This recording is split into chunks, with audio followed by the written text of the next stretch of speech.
नमस्कार, मेरा नाम कथा है। क्या कभी आपके घर के बड़ों ने कहा है कि चप्पल उल्टी रखना अशुभ होता है या फिर काली बिल्ली का रास्ता काट जाना अपशगुन माना जाता है? बोला है ना। मेरे परिवार के साथ जानते हैं ऐसे ही कई वहमों के पीछे छिपी असली सच्चाई। बहुरानी, रात को नाखून काटना अशुभ होता है, मत काटो। आपको किसने बोला माँ जी? मेरे पिताजी ने।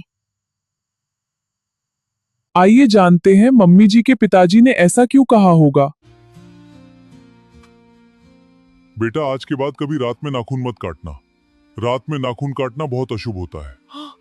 अरे भाई, इतनी कम लाइट में नाखून काटेंगे तो चोट तो लगेगी ही। देखा आप लोगों, दरअसल उस जमाने में लाइट बहुत कम होती थी और अंधेरे में चोट लगने का खतरा होता था, इसलिए कहा जाता था कि रात में नाखून काटना अशुभ होता है।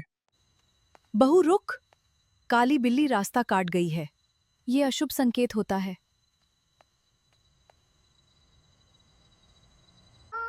आइए देखते हैं, क्या काली बिल्ली का रास्ता काट जाना अशुभ होता है? अरे अम्मा, हम अगर रास्ता काटे तो अशुभ नहीं होता। पहले जमाने में अंधेरा बहुत होता था, लोग हमें देख नहीं पाते थे। अंधेरा होने की वजह से लोग हमसे टकरा जाते थे या घबरा जाते थे और उन्हें चोट लग जाती थी। गलती अंधेरे की थी, बदनाम हम हो गए। अरे मेरी प्यारी कालो, तुम्हारी तो कोई गलती नहीं है, तुम्हारा रंग ही अंधेरे में नहीं दिखता था। अरे बहू, चप्पल क्यों उल्टी पड़ी है? ये अशुभ होता है। माँ जी, ये आपको किसने बताया? मेरी माँ ने बताया था। आइए जानते हैं सासू माँ की मम्मी जी ने ऐसा क्यों कहा होगा। अरे फिर से चप्पल उल्टी छोड़ दी, रोज रोज यही करती है। बेटा तुम्हें पता है, उल्टी चप्पल रखना अशुभ माना जाता है। जो बच्चे चप्पल उल्टी रखते हैं ना, उनके परीक्षा में अच्छे अंक नहीं आते। देखा आपने, नानी जी ने कैसे मम्मी जी को बेवकूफ बनाया। नानी माँ को उल्टी चप्पल एस्थेटिक नहीं लगती थी। चल बहू, जल्दी सब्जी ले आते हैं। अच्छू। अरे अरे, आराम से बेटा, 15 मिनट बाद चलेंगे। क्यों पापा जी? अरे छींक आ जाए तो घर से बाहर निकलना अशुभ होता है। बाबूजी भी सासू माँ से कम नहीं है। आइए देखते हैं इसकी सच्चाई। बहू, ये वाला मैं बताऊंगी। असल में पुराने जमाने में छींक को लोग कमजोरी या बीमारी का संकेत मानते थे। हाँ, तब आज जैसी सुविधाएं कहाँ हुआ करती थी। अगर कोई सफर के बीच में बीमार पड़ जाता तो बड़ी परेशानी हो सकती थी, इसलिए किसी के छींकने को एक चेतावनी के रूप में लिया जाता था। देख लिया ना बच्चों, छींक आए तो अपना ख्याल रखना, डरना नहीं। अरे बहू, शाम हो गई, अब झाड़ू मत लगा, इसे अच्छा नहीं माना जाता। हाँ मम्मी जी, ये तो मैंने भी सुना है। आइए जानते हैं, ये बहन जी शाम को मुझसे सफाई करना अशुभ क्यों मानती हैं। अम्मा जी, लालटेन लेकर झाड़ू लगा लो, नहीं तो सुबह लगा लेना। ऐसे ही कोई कीमती सामान मिट्टी के साथ फेंक दोगी। चुप कर, तू सफाई करने दे।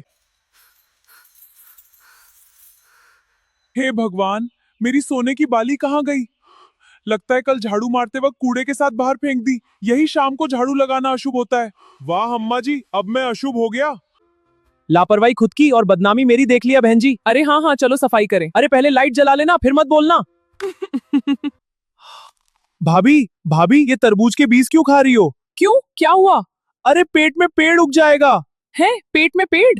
अच्छा, ये किसने कहा? मम्मी ने। आइए देखते हैं देवर जी की बात में कितनी सच्चाई है। अरे बहू, तुझे पता है, बचपन में मैंने मजाक में इसे डराने के लिए कह दिया था कि बीज खाने से पेट में पेड़ उग जाता है, और ये लल्लू अभी तक उस बात को सच मानता है। अरे मतलब ये झूठ था। अरे तो मम्मी ने मुझे बेवकूफ बना दिया। बच्चों डरना मत, बीज खाने से पेट में पेड़ नहीं उगेगा। हे भगवान, कांच टूट गया, पशगुन हो गया, अब तो जरूर कुछ बुरा होगा। मम्मी जी ऐसा मत बोलो, कल मेरी किटी पार्टी है, कहीं कैंसिल ना हो जाए। उसके लिए तो मैंने नए कपड़े भी ले लिए हैं। भाभी, आपको बेस किटी पार्टी की पड़ी है। आइए जानते हैं, क्या कांच का टूटना सच में अपशगुन है? मैं कांच का व्यापारी हूँ।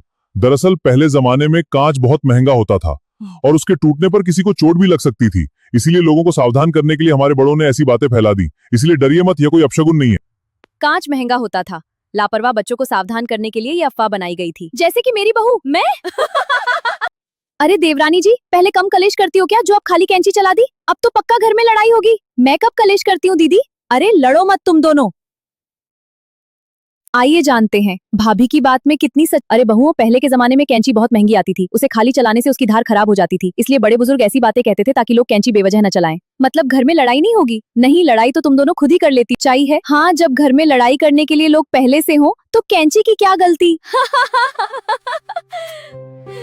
तो दोस्तों, उम्मीद है आज आपको इन वहमों के पीछे की सच्चाई पता चल गई होगी। ऐसी ही और रोचक जानकारियों के लिए जुड़े रहिए हमारे साथ। नमस्कार।